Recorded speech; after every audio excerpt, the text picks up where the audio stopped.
I've always been the responsible one in my family. The one who worked hard, kept my head down, and focused on the future. But no matter how hard I tried, it never seemed to matter. No matter what I achieved, it was always overshadowed by one. Person mais esta. She was the golden child, the one who always got what she wanted without lifting a finger. And for a long time, I accepted it, keeping quiet and doing what was expected of me, but that all changed when I saved up $30,000. It was supposed to be my ticket to a brighter future, my way out of the constant chaos and resentment. Little did I know that money would soon become the weapon my parents would use to turn my world upside down. When they demanded I give up my savings for my sister's new apartment, it felt like a slap in the face. How could they ask this of me? I'd worked my entire life for that money, and they were willing to sacrifice my future for the sake of their spoiled, entitled daughter. It didn't end there. When I refused, my parents turned on me, using every trick in the book to manipulate, guilt, and pressure me into giving in. They didn't care about what was fair or right. They only cared about keeping Sarah comfortable, no matter the cost. I was left with an impossible choice. Hand over my hard-earned savings or risk losing everything. But what happens when you stand your ground against everything you've ever known? What happens when you choose yourself for the first time? By the end of this story, you'll learn the shocking consequences of standing up for yourself. Will I be the one to lose everything, or will they? Keep reading to find out. The tension in my home had always been there, but it was never more suffocating than that evening. I was 19, a college student, and for the first time in my life, I felt like I was finally getting somewhere. I had saved up $30,000, an incredible sum, considering I was working part-time jobs while juggling college and maintaining good grades. It wasn't just money. It was my future, my escape from the world that always seemed to value everyone else but me. My future was mine to create, and I was determined to build it on my own terms, but the reality of my situation hit me hard when my parents called me into the living room that evening. I remember the way the light dimmed in the room as soon as I sat down. There was no warmth, no comfort, just a cold, calculated conversation waiting to unfold. My sister, Sarah, had found the perfect apartment, and of course, she couldn't afford it on her own. My parents' words echoed in my ears. They needed my $30,000 for her deposit. At first, I thought I misheard them. Surely, they were joking. My savings, the money I'd worked tirelessly for, my ticket to a future without depending on anyone, how could they even think I would give that up? But no, it wasn't a joke. It was a demand. They didn't ask, they told me. They made it clear that Sarah's needs were far more important than anything I had worked for. They didn't see my efforts, my sacrifices. They saw only Sarah's need for a comfortable life. Sarah needs this apartment, my mom said, her voice dripping with false concern. She's been through so much, and you're the one who can help her. You don't need this money, my dad added, his voice as stern as always. Family comes first. You should do this for Sarah. She's your sister, and she's always been there for you. The word stung. The sheer audacity of it all, the blatant favoritism, made me sick to my stomach. Sarah, who had never had to lift a finger, who hadn't worked a day in her life, was suddenly the one in need. While I, the one who had worked relentlessly to get where I was being told my future didn't matter. That my sacrifices were insignificant. I asked them how they could possibly think it was fair for me to give up everything I'd worked for while Sarah, who had done nothing to help herself, got the luxury of an apartment she couldn't even afford. My dad just shrugged. It's about keeping the family together, son. And in that moment, I realized, to them, I was just an afterthought. The one who could always be relied upon, but never truly valued. The one who made sacrifices for the golden child, Sarah. The emotional manipulation hit harder than I expected. If you were a good brother, my mom added, you'd help her without hesitation. You wouldn't make this harder on the family. The tears threatened to come, but I couldn't let them see that. I had to hold my ground. My mind raced. What was I supposed to do? Give up everything I had worked for? Watch my sister squander it all while I was left with nothing? But if I refused, what would happen? Would they really kick me out? Would my family turn their back on me completely? My heart pounded as I realized I didn't know how far they would go to get what they wanted, but I knew I had to decide. I couldn't just go along with it anymore. I couldn't let them treat me like this. I was left with a choice, give in, or risk everything. But what would happen if I stood my ground? Could I hold on to my future, or would I lose it all? For the next few days, I couldn't think straight. I was stuck in a whirlwind of emotions, constantly going back and forth between guilt and anger. The pressure from my parents was relentless, and every conversation felt like a new attempt to break me down. They kept reminding me how much I owed them, how much Sarah needed me. Family comes first, they repeated. She's your sister. You owe her this. I couldn't escape it. Every time I tried to speak up for myself, to explain why this was wrong, they'd come at me from a different angle. They twisted my words, used guilt like a weapon, and made it clear that I was the one who was being selfish. I tried to avoid them, but there was nowhere to hide in the house. When I wasn't at school, they were on me, constantly reminding me how selfish I was being, how I was ruining everything for Sarah. My dad would make snide comments whenever I was in the room, while my mom would give me the silent treatment. It was like living in a house full of emotional landmines, always on edge, waiting for the next explosion. It was getting harder to focus on my studies. My mind kept drifting back to the same question: how could they do this? How could they expect me to give up everything for Sarah when she had never made any effort to do anything for herself? I started to feel like a prisoner in my own life, and I hated it. I hated that my parents, the people I had once trusted, were willing to throw me under the bus for someone who had always been given everything without earning it. And I hated that I felt like I was losing my grip on everything I had worked so hard for. But then, a strange sense of clarity hit me. The more I thought about it, the more I realized that this wasn't just about the money. This was about control.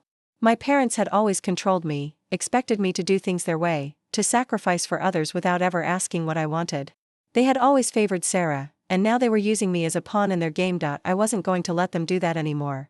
I wasn't going to let them take my future away. I started researching my legal rights. I needed to know if there was anything I could do to protect myself. I knew I couldn't just give in, and I couldn't let them take what was mine. The more I read, the more I realized that they couldn't just take my money without my consent. I was an adult, and I had rights. I wasn't some helpless child they could manipulate into giving up everything. So, I began to prepare. I knew I needed to protect myself, and I needed to make sure I had a plan if things went south. I went to my bank and made sure my account was secure, moved my savings to a new account, and took steps to ensure that my money couldn't be accessed by anyone without my permission. I also started quietly packing some of my valuables, just in case things escalated. I wasn't sure how far they would go, but I knew I had to be ready for anything. In the back of my mind, I kept thinking about what I would do if they kicked me out. I didn't have anywhere to go. My friends were supportive, but I didn't want to impose on them.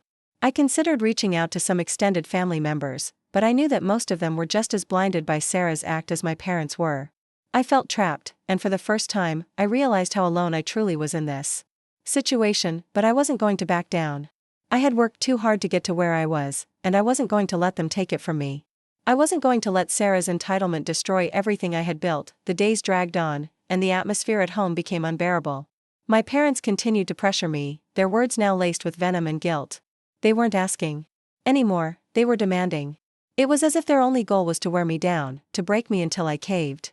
The constant barrage of threats and emotional manipulation made my head spin. I could hardly focus on anything else, and even my friends noticed how distracted I was. Every time I tried to have a calm conversation with them, it was like talking to a wall. They wouldn't listen, and any attempt to defend myself was met with more guilt trips and snide comments. "This is for the family," they kept saying. "We've always helped you. Don't you think it's time you helped Sarah?" I was torn. My thoughts were in turmoil. I didn't want to lose my family. But at what cost? My whole life I had been the one to clean up after Sarah. She never had to face any consequences for her actions, and now, she was getting everything handed to her again. It didn't seem right. She hadn't earned it. But here I was, being asked to sacrifice everything for her. It was like being caught in a nightmare, and no matter how much I tried to wake up, nothing changed. One evening, after another heated argument with my dad, I realized something crucial. This wasn't just about the money anymore. It was about respect. About boundaries. My parents had no respect for my hard work or my future, and they expected me to bend to their will just because they were my family. But no amount of blood ties could justify this betrayal. I spent the night thinking about what I would do. I couldn't give in, I knew that much. But standing up to them meant risking everything I had worked for. I didn't have a backup plan. If I stood my ground, they could kick me out, and I had nowhere else to go. The fear of the unknown loomed large in my mind, but the thought of being trapped in that toxic cycle forever was even worse. I decided to take a step I never thought I would. I contacted my college's housing office. I didn't know what to expect, but I needed to explore my options. I was terrified of what might happen if things got worse, and I needed to know that I wouldn't be left with nothing if I was forced to leave. They didn't have any emergency housing available, but they did refer me to some local resources. It wasn't much, but it was a start. It gave me the slightest bit of hope. I wasn't completely alone in this. There were people who could help me if things fell apart. But I knew I couldn't rely on others forever. I had to figure out how to stand on my own 2 feet and protect what was mine. The next day, I confronted my parents again. I knew I couldn't avoid the inevitable. I had to tell them, firmly and without hesitation, that I was not going to give up my savings. That money wasn't theirs to take. They weren't entitled to it just because Sarah couldn't manage her life. The conversation went exactly as I feared. My dad got furious. He yelled at me, calling me selfish and ungrateful. "You're tearing this family apart," he shouted. "This isn't just about money. This is about what's best for the family." My mom started crying, her voice shaking with fake sorrow. "I can't believe you're doing this to us," she sobbed. "After everything we've done for you, this is how you repay us?" I didn't flinch. I wasn't going to back down. "Don't you dare try to guilt-trip me," I said, my voice calm but firm. "If you want me gone, I'll leave. But you're not getting a single penny of my savings. You've made it clear that none of this is about fairness. It's about what you want." Sarah, of course, threw a tantrum. She screamed at me, telling me I was ruining her life and that I didn't care about her happiness. It was the same act she had been putting on for years, and it sickened me to see how well it worked on my parents, but I didn't care anymore. I wasn't going to let her, or my parents, manipulate me any longer. "I'm leaving," I said, my voice steady. "I'll be out by the end of the week. But don't ever expect me to sacrifice my future for someone who can't even take responsibility for themselves." The following days were some of the hardest of my life. The emotional atmosphere at home was unbearable. My parents barely spoke to me, and when they did, it was always to throw more guilt in my face. My mom gave me the silent treatment, her coldness almost suffocating. She would pass by me, eyes full of judgment, not even acknowledging my presence. My dad, on the other hand, resorted to passive-aggressive comments.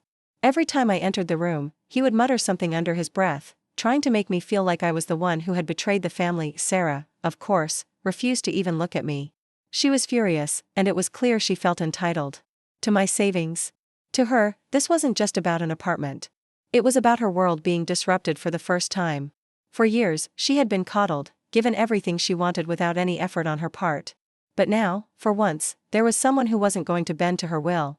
She hated that, and her disdain for me was palpable. It was as if the house had become a pressure cooker, and I was the one stuck in the middle, waiting for it to explode. Every conversation, every passing moment, was filled with tension. I could hardly stand to be in the same space as them. The way they treated me, the way they twisted everything I did into something wrong, it was too much. But through all of this, I kept thinking about my future. I had worked too hard for this. I had earned my savings through countless hours of hard work, sacrifice, and focus. I wasn't going to let them take it away from me. I refused to let them turn me into the villain in their twisted narrative. As much as I tried to stay focused on my studies, my mind kept drifting back to the situation at home. I couldn't concentrate in class, I couldn't sleep at night. The constant pressure, the guilt trips, the manipulations, it all started to wear me down. I began to wonder if standing up to my parents was worth the cost. Would they really kick me out? Could I survive on my own? It wasn't like I had a plan.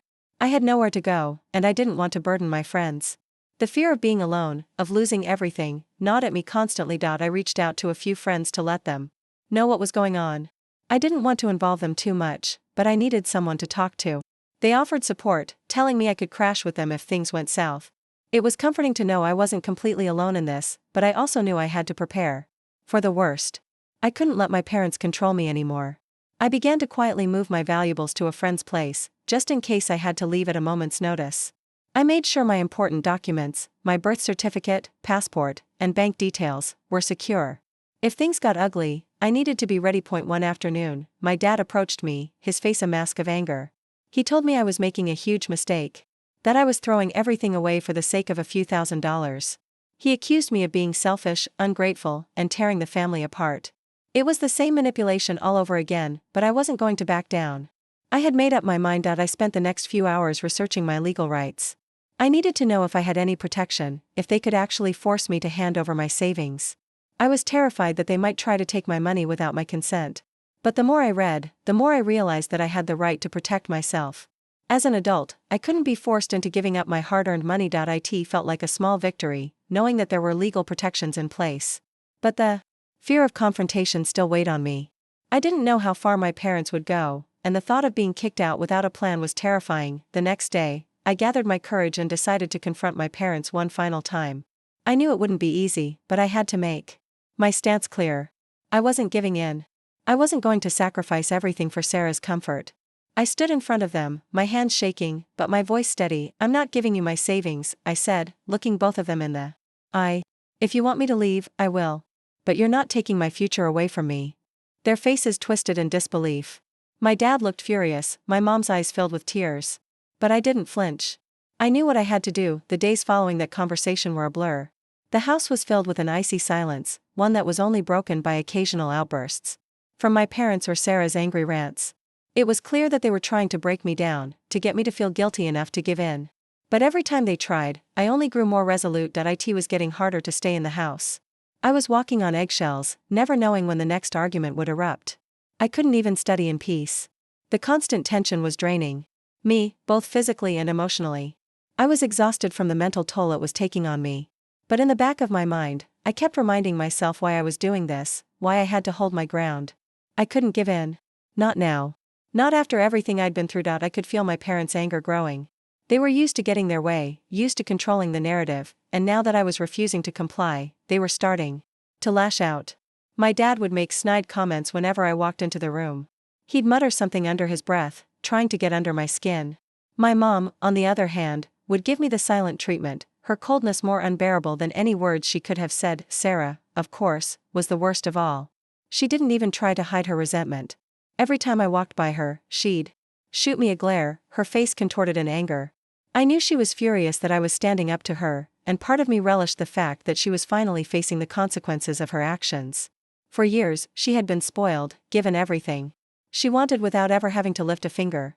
Now, for the first time, she was being forced to deal with the reality that not everything in life could be handed to her on a silver platter. The turning point came one evening when I was at my desk, trying to focus on an assignment, when my mom stormed into the room. She was crying, her face a mess of frustration and desperation. "I can't believe you're doing this to us," she sobbed. "Do you have any idea what you're putting your family through? We're just trying to help you. This is for your sister. She needs you." Her words were like a slap in the face. The emotional manipulation was overwhelming. She wasn't asking anymore. She wasn't even pretending to care about my future. All she cared about was Sarah. And the worst part? She was using our family to try to guilt me into giving in. "You're breaking my heart," she said, her voice shaking. "This isn't what we wanted. We just want the best for you and Sarah." I couldn't take it anymore. I stood up, my voice firm but calm. "No. This is not fair. This isn't about me anymore. You don't get to use guilt to get what you want. You don't get to manipulate me into giving up everything I've worked for just so Sarah can have her perfect life." Her tears only grew worse, but I didn't care. I couldn't let her manipulate me anymore. I had to make a choice, continue down this path of destruction, or fight for myself and my future. "I'm done," I said. "If you want me to leave, I'll leave. But you will not take my savings." I watched as her face twisted in disbelief. She couldn't understand it. She couldn't understand why I wasn't doing what was expected of me, why I wasn't falling in line like I always had. But I wasn't the same person I had been before. I wasn't going to let them control me anymore. The following days were filled with more emotional manipulation, more guilt trips, and more threats. My dad started getting more aggressive, accusing me of ruining the family. Sarah threw tantrums every chance she got, calling me selfish and saying that I didn't care about her happiness. It was like they thought I owed them everything, that I was supposed to give up my future for the sake of their comfort, but I didn't back down. I couldn't. I had to protect myself, even if it meant cutting ties with my family. It wasn't easy. Every time I saw them, I was reminded of how deep their manipulation ran. But I kept thinking about my future. I couldn't let them take it away from me. Eventually, I started quietly packing my things. I knew what was coming. If they were going to kick me out, I had to be ready. I couldn't stay in that toxic environment any longer. I moved some of my important things to a friend's house, just in case things got worse. I even started to make plans for where I would go if I had to leave. I didn't know what the future would hold. But one thing was certain, I wasn't going to let them take my future away from me. The day I decided to confront my parents was the day I knew things had reached a breaking point. The atmosphere at home had become unbearable. The cold silence was only interrupted by the occasional insults and guilt trips thrown my way. I had no choice but to face them head on. I couldn't live under their roof, subjected to their emotional manipulation any longer. I spent that morning preparing, mentally gearing myself up for what was going to be the most difficult conversation of my life. I couldn't afford to falter. I couldn't afford to show weakness. I knew this was it, the moment where I either stood up for myself, or I lost everything I had worked for. I sat them down in the living room, and for the first time in a long while, I didn't back down. My parents had always been able to control the narrative. They'd always been able to twist things in their favor, but not this time. I had to be firm, no matter how much they tried to guilt me or twist the truth. I'm not giving you my savings, I said, my voice unwavering. I could feel my heart pounding in my chest, but I didn't let the fear show. I had to be strong, no matter what they said. This money is for my future. It's what I've worked for, and I'm not giving it up. Not for Sarah, not for anyone. My dad's face reddened, his jaw tightening with anger. You're selfish, he spat, his voice growing louder. You don't care about your family. You're throwing away everything we've done for you. Sarah needs this money more than you do. She's your sister. You owe her this. I could feel the weight of his words, but I refused to let them break me. I had heard this for so long, how I owed them, how I was supposed to sacrifice for Sarah. It had always been about her. Always about making sure she was happy, comfortable, and taken care of. But what about me? What about my dreams, my future? I don't owe anyone anything, I replied, my voice calm but resolute. I've worked hard for this money. I didn't get it handed to me. It's mine, and I'm not giving it up just because Sarah decided she wanted a fancy apartment. My mom, who had been silent up until now, suddenly burst into tears. How could you do this to us? She wailed, her voice trembling with fake sorrow. After everything we've done for you, this is how you repay us? Do you even care about your family? Sarah is going through so much, and you're just going to sit there and let her suffer? It was the same act they always put on. The same guilt trip, the same emotional manipulation. But I was done. I wasn't going to be their scapegoat anymore. I'm not the one tearing the family apart, I said, my voice firm. You're the ones making these demands. You're the ones forcing me to choose between my future and your comfort. This isn't about me anymore. It's about you and Sarah getting everything you want without thinking about what's fair. Sarah, who had been sitting in the corner, finally snapped. She stood up, her face twisted with rage. You don't understand, she screamed, her voice breaking with anger. I need this apartment. I'm not like you. I don't have everything handed to me. You're ruining my life. You're ruining everything. I stood my ground, unfazed by her outburst. For years, I had been the one to pick up the pieces of her messes, to make sacrifices for her. But not anymore. I wasn't going to let her control my life. I wasn't going to let my parents guilt trip me into sacrificing my future for her. Maybe if you took responsibility for your own life, you wouldn't be in this position, I said, my voice cold. But I'm done. If you want me to leave, I'll leave. But I'm not giving you my savings. You've already taken enough from me.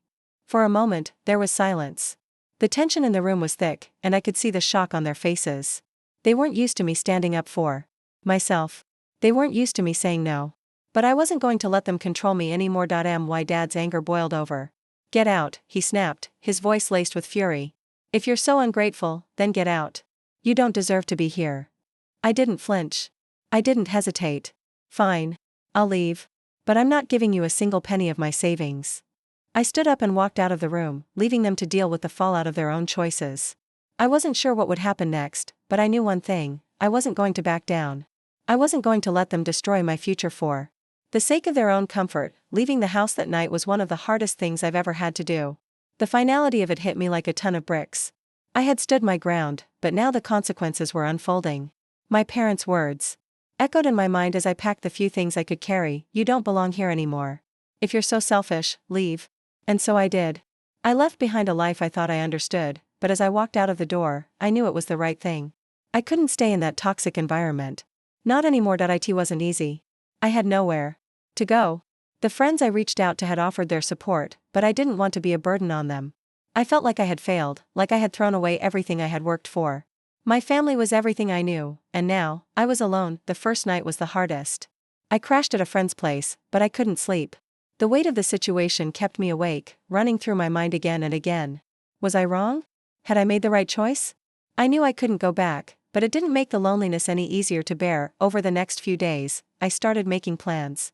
I contacted a few local resources for housing and support. It wasn't much, but I needed to have options. I had to start over, to rebuild from scratch, but I was determined to make it on my own. But even though I had made the decision to leave, it didn't mean my parents were done with me. The emotional manipulation didn't stop. The phone calls, the text messages, they kept coming. Every message was a mixture of guilt and threats, trying to break me down, to make me doubt my decision. My mom called, crying, telling me how I was breaking her heart. My dad texted, calling me ungrateful, accusing me of tearing the family apart. Sarah, of course, was even worse. She sent me hateful messages, blaming me for everything. How could I be so selfish? Didn't I care about her? Didn't I care about my family, but I couldn't respond. I couldn't go back to that life. I couldn't let them continue to use me as a scapegoat.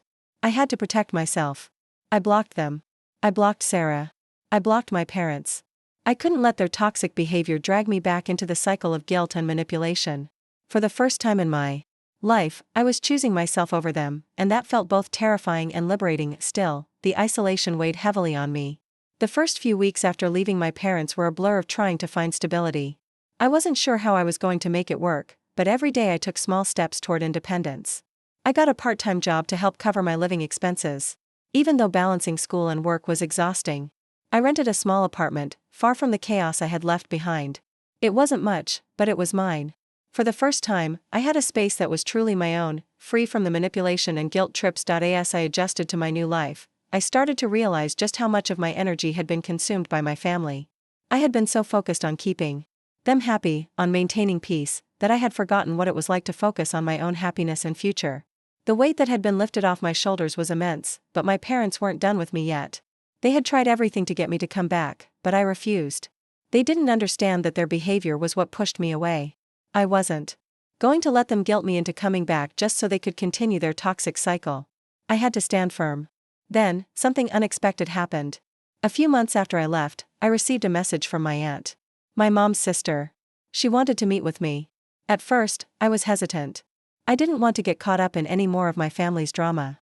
But she had always been kind to me, and I agreed to meet her at a public place, just to hear her out. When I arrived, I quickly realized that my parents had put her up to it. They were hiding at a nearby table, watching me, waiting for me to engage. The realization hit me like a punch to the gut. They had used my aunt to get to me. They had tried to manipulate me again, using someone I trusted to bring me back into the fold. I felt betrayed. I left immediately, blocking my aunt's number too. I couldn't let them pull me back into their world of lies and manipulation. By this point, I had already taken steps to protect myself legally. My parents had crossed a line when they tried to access my bank account. They had tried to steal from me. I reported it to the bank, and I started looking into legal action. I wasn't going to let them get away with this.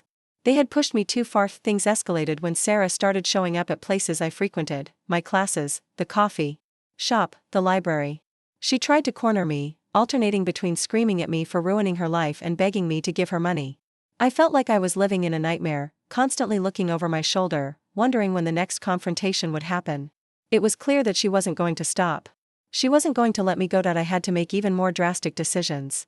I changed my routines, asked my friends to walk with me between classes, and took extra precautions to protect myself. The feeling of being hunted, of being stalked by my own sister, was terrifying.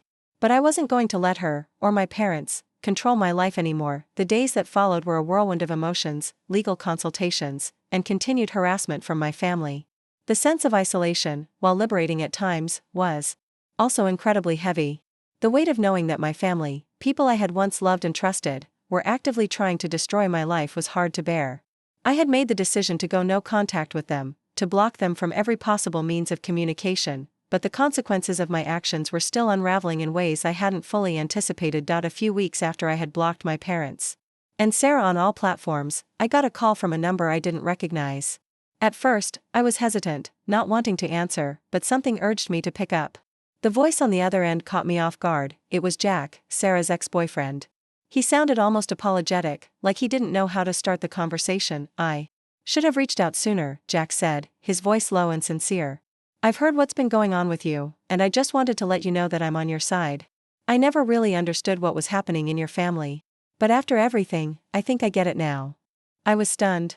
Jack had always seemed like a decent guy, but I never thought he would be the one to reach out to me. He went on to tell me things about Sarah that completely shocked me. Apparently, during their entire relationship, she had been cheating on him, often with men who could take her on lavish trips or buy her expensive gifts. She had been using him, just like she had used so many others, including me. Jack also revealed something I couldn't believe. Sarah had been fired from her last job for stealing. My parents, in an attempt to save face, had paid back the stolen money to prevent the company from pressing charges. They had covered for her. Again, hearing this was like a punch to the gut. For years, my parents had enabled her behavior, constantly making excuses for her and treating her like she could do no wrong. And here they were, asking me to give up everything I had worked for to support her yet again. My resentment towards Them grew tenfold in that moment, but that wasn't the worst of it. A few days later, I found out that my parents had been telling their friends and even some of our extended family that I had stolen money from them. They had started to spin the narrative that I was the one who had run away with the family's savings. It was outrageous. They were trying to make me the villain in a story that was entirely their own creation. It didn't stop there. Sarah, in her usual attempt to manipulate the situation, had started a GoFundMe campaign, claiming that she was a victim of financial abuse and needed help to escape from a toxic family situation. She even had the audacity to use my name in the campaign, twisting the story to make it seem like I was the abuser, not her. I felt sick to my stomach. The lies were relentless, and I realized how far they would go to ruin my reputation and make me look like the bad guy. I couldn't let this continue. It was time to take action. I reached out to a lawyer again, explaining the situation and how my parents were actively slandering my name and trying to steal from me. I knew I had to do something to protect myself from the constant attacks on my character and my future. The lawyer advised me to get a restraining order, to make it clear that my parents and Sarah couldn't continue their harassment. As I was preparing to file the restraining order, my parents reached out to me once again. This time, it was my dad. He called my college, asking for information about my classes and my schedule. He was trying to track me down. It was like I had become the prey, and he was the hunter. I immediately contacted the administration at my college to ensure they didn't give him any information, but the fact that he was trying to find me felt like another violation of my privacy. I couldn't believe how far they would go. The pressure was mounting. My parents had lost their grip on the narrative, and they were scrambling to regain control. They had no idea how to deal with me not following their script, and it only made them more desperate. Despite everything, I had a sense of pride in knowing that I was standing up for myself. I wasn't going to let them walk all over me anymore. But there was still a part of me that wished it didn't have to be this way. I had always hoped that my family would support me, that they would celebrate my achievements instead of seeing me as an obstacle to their own desires. But I had learned the hard way that I couldn't rely on them for that kind of support. I had to be my own support. My aunt, whom I had blocked earlier, continued to try and reach out to me. I knew it was my parents' way of trying to lure me back in. They wanted me to reconcile, to put everything behind me and go back to the way things had been. But I wasn't going back. I couldn't. The truth was, I had already started to rebuild my life, and I was starting to feel stronger every day. I had a part-time job, a roof over my head, and most importantly, I had my independence. My future was no longer in their hands. And I would fight to keep it that way, no matter how much they tried to pull me back into their toxic world. The next few months were a blur of legal battles, harassment, and moments of overwhelming self-doubt. Even though I had taken steps to protect myself and move forward, my family was relentless. They couldn't stand the fact that I had finally started to live my life on my own terms. And as much as I wanted to ignore them and move on, their attempts to sabotage me were unyielding. The breaking point came when my parents tried yet another underhanded tactic. They had somehow managed to get their hands on my new bank account details. They attempted to access my funds, but fortunately, I had set up additional security measures. The bank flagged the activity as suspicious, and I was immediately notified. It was clear that they had been planning to drain my account without my knowledge. I wasn't shocked, but I was furious. The lengths they were willing to go to, trying to steal from me after everything they had already taken, showed me just how far they had fallen. They had no respect for me or my boundaries. They didn't see me as their son anymore.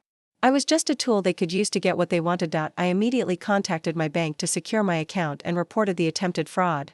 Afterward, I called my lawyer. It was time to take things to the next level. I had enough evidence of my parents' attempts to control me, manipulate me, and steal from me. The lawyer advised that it was the right time to seek a restraining order to protect myself and ensure that they couldn't harass me any longer. I was no longer playing their game. I wasn't going to let them have the final word in this battle. I knew that if I didn't take decisive action now, they would never stop. And the emotional toll it was taking on me was becoming unbearable. Filing for a restraining order was a surreal experience. I never imagined that my own family would drive me to take such extreme measures. But after everything they had done, I knew it was necessary. I couldn't risk them coming after me again.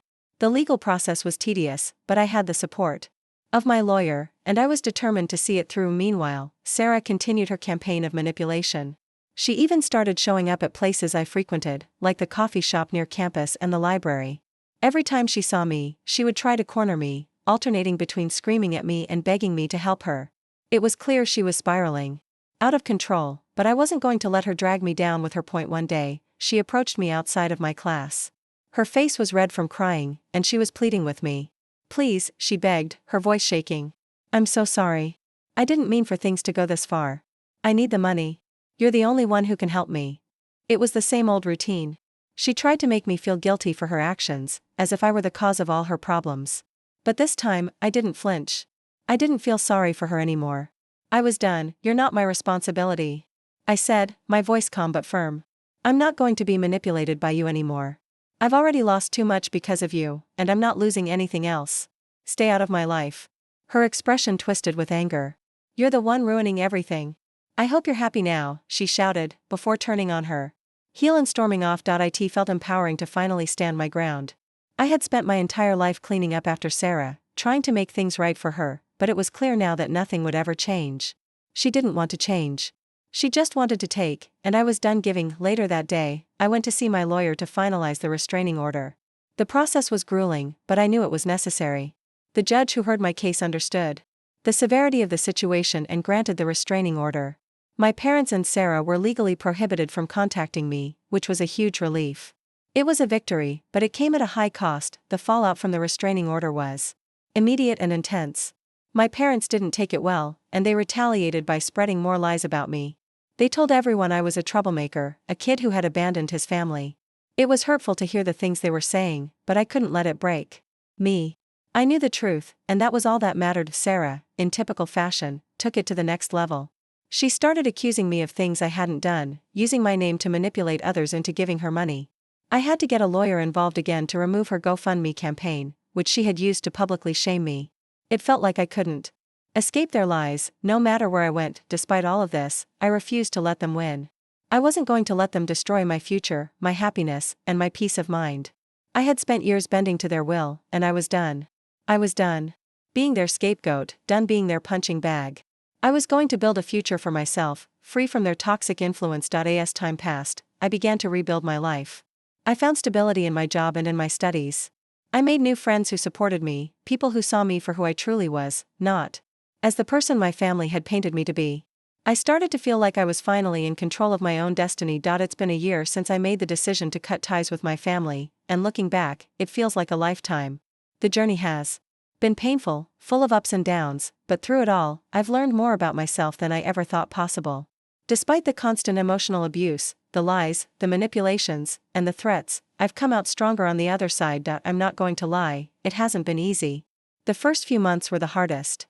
I still missed the idea of family, even though I knew I couldn't go back. I felt the weight of holidays, birthdays, and family gatherings that I no longer participated in. At first, I thought about what could have been, what should have been.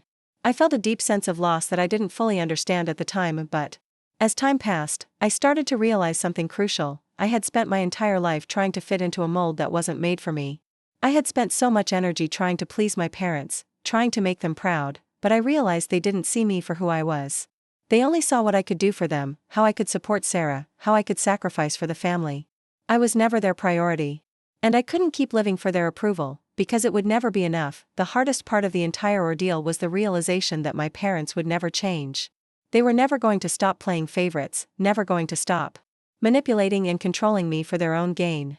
They saw me as an asset, a resource, someone who could be exploited for their own needs. It took me a long time to admit that to myself. But once I did, I was finally able to move forward. Through the darkness, I found a light. I started focusing on my education, my career, and my personal growth. I found work that paid well, and I worked even harder to make sure I could take care of myself without relying on anyone. Slowly but surely, I began to build a life that was mine, without my family's interference. I reached out to a few friends who had been with me through thick and thin, and we formed our own little community. They were the family I had chosen, and they supported me in ways I never imagined. With them, I didn't have to hide. I didn't have to pretend. They saw me for who I was, and they accepted me without judgment. The weight of the past began to lift, piece by piece. I found strength in the independence I had gained, and with each passing day, I grew more confident in my ability to stand up for myself. I wasn't just surviving anymore, I was thriving. Then, out of nowhere, I received an email. It was from my grandfather, my dad's father. We had never been particularly close, but he had heard about everything that had happened and wanted to hear my side of the story. I was hesitant at first, but as we talked, I realized that he wasn't like the rest of my family. He wasn't trying to guilt-trip me or manipulate me. He genuinely wanted to understand what had happened. During our conversation, my grandfather opened up about his own struggles with my dad. He had dealt with similar issues in the past, and it was clear that my father had always been difficult. He apologized for not being more involved in my life, for not being the family support I had needed. He even offered to help me financially. If I ever needed it. I was taken aback by his kindness, but I told him I appreciated the offer but wanted to make it on my own. He respected that decision, but the fact that someone in my family was willing to acknowledge my pain, to validate my experiences, meant more to me than I could express. As time went on, I made it clear to my family that I was done. My parents tried to reach out a few times, but I refused to let them back into my life. They were still spreading lies about me, blaming me for everything that had gone wrong in their lives. But I knew better now. I knew that nothing I did would ever be enough for them, and I wasn't going to keep chasing their approval. The final chapter in all of this came when Sarah showed up at my apartment. She had ignored the restraining order I had put in place, and I felt like I was back at square one. I was terrified.